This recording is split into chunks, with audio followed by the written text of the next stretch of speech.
அது நிக்குதா ஸ்டாண்ட் நிக்குதா நான் கிட்ட போய்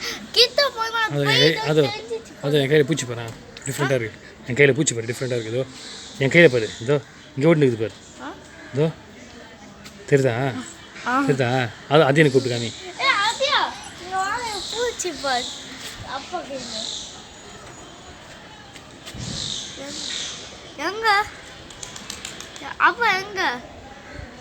அப்பா எங்க பிச்சோ தள்ள அதையும் தள்ளுடா புறா போயிடுச்சா புறா என்ன பண்ண புறாவை புறா ஃபுட்டு தானே சாப்பிட்டுன்னு இருக்கு